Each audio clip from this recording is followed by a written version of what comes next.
அனைவருக்கும் வணக்கம்.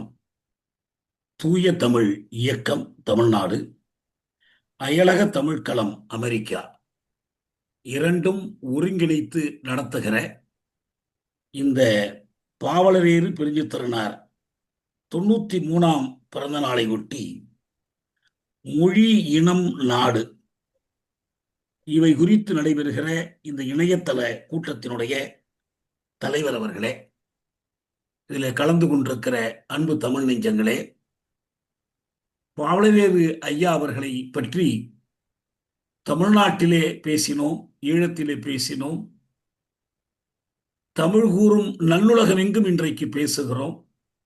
இது ஒரு அருமையான வாய்ப்பு.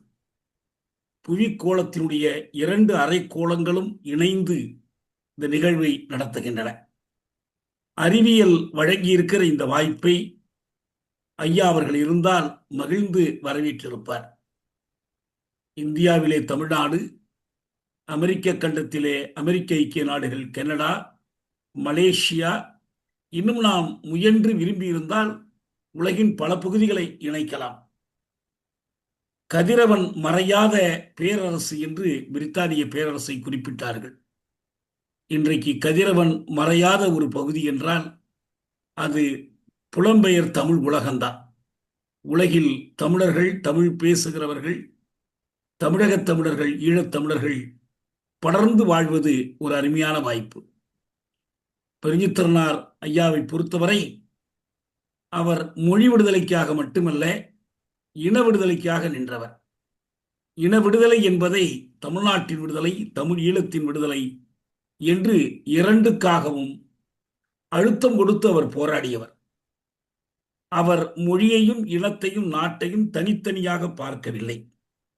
மொழி அடிமைப்படுத்தப்படுவது என்பது நாடும் இனமும் அடிமைப்படுத்தப்படுவதன் ஒரு வெளிப்பாடுதான் என்பதை அவர் தெளிவாக உணர்ந்து வைத்திருந்தார்.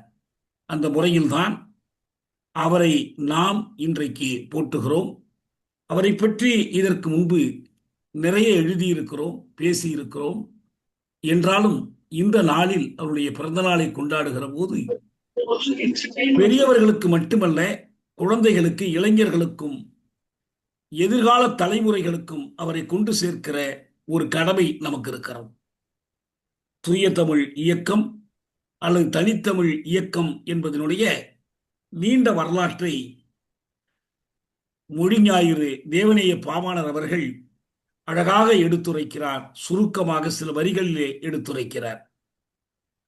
தமிழ் தனித்தியங்க வல்லது என்பதை உலகிற்கு அறிவித்தவர் கால்டுவெல் பெருமகனார். அவருக்கு பிறகு வந்த பரிதிமார் கலைஞர் தனித்தமிழ் இயக்கத்தை செடியாக வளர்த்தார். நிறைமழையாம் மறைமலை அடிகள் தனித்தமிழ் இயக்கத்தை மரமாக விரியச் செய்தார். அதைத் தொடர்ந்துதான் பாவாணருடைய பணி என்று பாவாணருக்கு பிறகு பெருஞ்சித்திரனார், அருளியார் என்று பலரும் இன்றைக்கு அந்த இயக்கத்திலே இருக்கிறார்கள். பாவாணர் காலம் வரைக்கும் தனித்தமிழ் இயக்கத்தை, தூய தமிழ் இயக்கத்தை வளர்த்த அறிஞர்களிடமிருந்து ஒரு வகையிலே பெருஞ்சித்திரனார் மாறுபட்டிருந்தார்.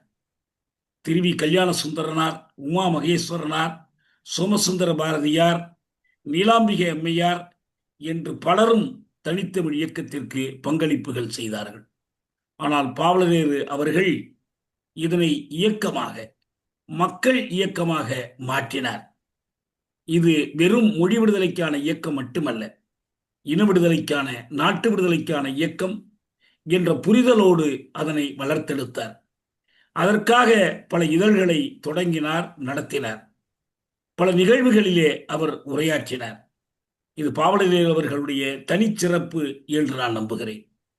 நெருக்கடி நிலை காலத்திலே கூட ஐயா அவர்கள் சென்னையிலே தன்னோடு இருக்கிற தமிழ் நண்பர்களை திரட்டி கொண்டு ஒரு ஊர்வலமாக, எழுச்சி ஊர்வலமாக நடத்தினார். அதிலே அவர் சொன்ன செய்தி, தந்தை பெரியாருடைய தமிழ்நாடு தமிழருக்கே என்ற முழக்கத்தோடு சென்றார்.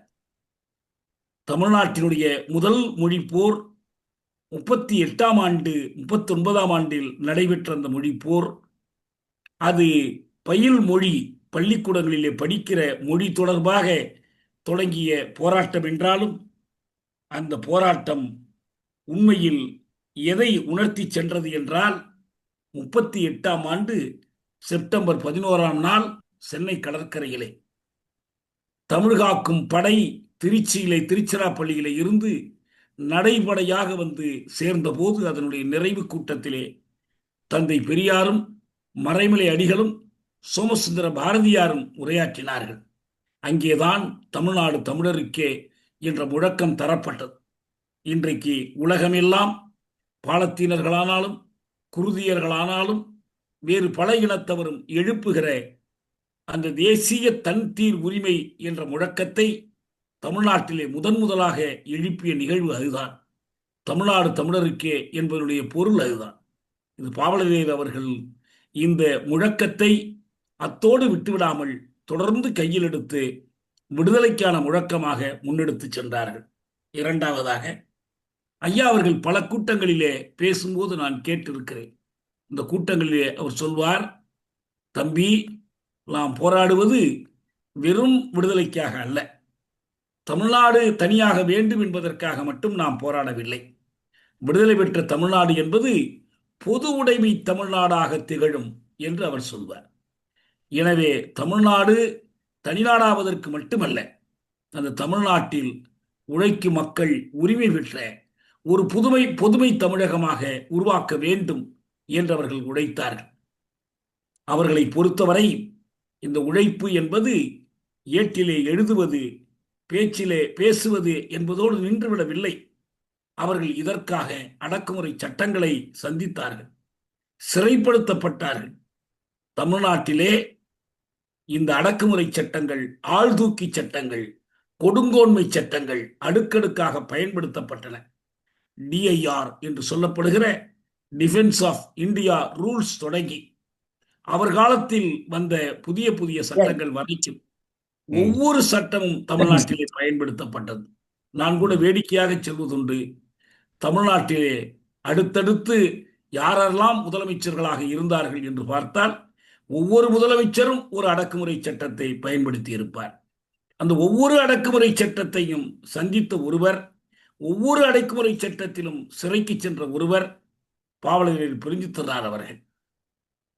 தஞ்சையிலே மாநாடு, உலகத்தமிழ் மாநாடு நடைபெறுகிற போது இங்கிருந்து சென்று தன்னோடு இருக்கிற தமிழ் நண்பர்கள் சிலரை மைத்தும் வைத்துக் கொண்டு இந்த மாநாட்டிலே அவர்கள் மறியல் செய்தார்கள். தமிழுக்கு தமிழ்நாட்டிலே ஆக்கப்பணிகள் செய்யாமல் முதலமைச்சர் தன்னுடைய விளம்பரத்திற்காக அன்றைக்கு இருந்த முதலமைச்சர் அம்மையார் அவர்கள் நடத்திய அந்த மாநாட்டினுடைய உண்மையை உலகிற்கு அறிவிப்பதற்காக அங்கேயும் அவர்கள் மறியல் செய்து சிறைப்பட்டார்கள். ஈழப் போராளிகளுக்கு அவர்கள் ஊக்கம் கொடுத்தார்கள். ஈழத்தை பற்றி பேசினால் ஆபத்து வரும், சிறைக்கு செல்ல நேரிடும் என்ற அச்சுறுத்தல் இருந்த காலத்தில் என்னை சிறை செய்யணும் செய்க, என் தலை கொய்யினும் கொய்க, இதோ நான் இங்கிருக்கின்றேன், ஈழத் தமிழரை ஆதரிக்கின்றேன் என்று முழக்கமிட்ட பெருமை ஐயா பெருஞ்சித்திரனார் அவர்களைத்தான் சாரும். ஈழத்திற்கான போராட்டத்தில் அவரோடும் பொழிலனோடும் சேர்ந்து வேலூரிலே சிறைப்பட்டதை நான் பெருமையாக கருதுகிறேன். இப்படி பல நிகழ்ச்சிகளை ஐயா அவர்களை பற்றி எடுத்துச் சொல்லலாம். இந்த நேரத்தில், உலகம் இன்றைக்கு இருக்கிற நேரத்தில், அவருக்கு முன்னோடியாக அவரால் போற்றப்பட்ட பாவேந்தர் புரட்சி கவிஞர் பாரதிதாசன் பாடிய அந்த பாட்டலைத்தான் நாம் நினைவில் கொள்ள வேண்டியவர்களாக இருக்கிறோம். புதியதோர் உலகம் செய்வோம், கெட்ட போரிடும் உலகினை வேரோடு சாய்ப்போம். இன்று உலகமெங்கும் போர்கள் தலைதூக்கி இருக்கின்றன. காலையும் மாலையும் இரவும் செய்திகள் வந்த வண்ணம் இருக்கின்றன. ஏராளமான உயிர் பலி, ஏராளமான பொருள் இழப்பு, அமைதி கெட்டுப்போய் கிடக்கிறது, இயல்பு வாழ்க்கை சிதைந்து போய் கிடக்கிறது. ஒரு மூன்றாவது உலகப் போரை நோக்கி நகர்ந்து கொண்டிருக்கிறோமோ என்ற அச்சம் நிலவுகிறது. இந்த கேடுகட்ட நிலைமைகளுக்கெல்லாம் அடிப்படையாக இருப்பது லெனின் அவர்கள் சுட்டிக்காட்டியது போல தேசிய இனங்களின் உரிமை மதிக்கப்பட்டு அவற்றுக்கிடையிலான நிகர்மை ஏற்றுக்கொள்ளப்படுமானால் இதற்கான தேவையே வராது. 1000 குண்டுகளை குவித்து வைத்துக் கொண்டு நீ ஒரு குண்டு வைத்திருக்கிறாய், உன்னை விட்டேனா பார் என்று படையெடுத்து கிளம்பியிருக்கிறார்கள். மதவெறி தலைதூக்கி நிற்கிறது. மதவெறி எல்லாம் உலகத்திலே ஒரு அணியாக சேர்க்கிறது. சயோனிசமும் இந்து தேசியமும் ஒன்று சேர்கின்றன. இவற்றையெல்லாம் எதிர்த்து வீரார்ந்த பாடல்களை எழுதுவதற்கு, வீரார்ந்த இயக்கம் நடத்துவதற்கு பாவலரேறு அவர்கள் இருந்தால் எப்படி இருக்கும் என்று நாம் எண்ணி பார்க்கிறோம். இது குறித்து வருகிற துயரங்களை எல்லாம் மகிழ்ச்சியாக அவர் ஏற்றுக்கொண்டவர். அவர் வாழ்க்கை போராடுவதற்காக. அவரை பொறுத்தவரை போராடுவதுதான் வாழ்க்கை, போராடுவதல்லாத ஒரு வாழ்க்கை இல்லை. மிக எளிமையாக எழுதினார். இதனால் ஏற்படுகிற துயரங்களை பற்றி எழுதினார். அவர் சொன்னார், உளம் நோகத்தான் நோகும், உயிர் சோரத்தான் சோறும், விலங்கட்டும் தமிழர் குமுகாயம், உயிர் வெல்லமில்லை உரிக்கும் வெங்காயம், உடல் வாடத்தான் வாடும், உயிர் போகத்தான் போகும், கடல் வந்த போதில் அரங்காக்கும், மெய் கிளைகிளையாய் துளிர் விட்டு பூக்கும். உண்மையின் வலிமையிலே அவர் நம்பிக்கை கொண்டிருந்தார். அந்த நிலைதான் இன்றைக்கு அவருடைய அந்த கனவு. மொழி விடுதலை கனவு என்பது நனவாகவில்லை. இன விடுதலை, நாட்டு விடுதலை கனவு என்பது நனவாகவில்லை. பொதுமை தமிழகம் என்ற கனவு நனவாகவில்லை. எல்லாவற்றிற்கும் அவர் விதை போட்டு சென்றிருக்கிறார். அந்த விதையிலே விளைந்த நல்ல பல வீரர்களை நாம் இன்றைக்கும் பார்க்கிறோம்.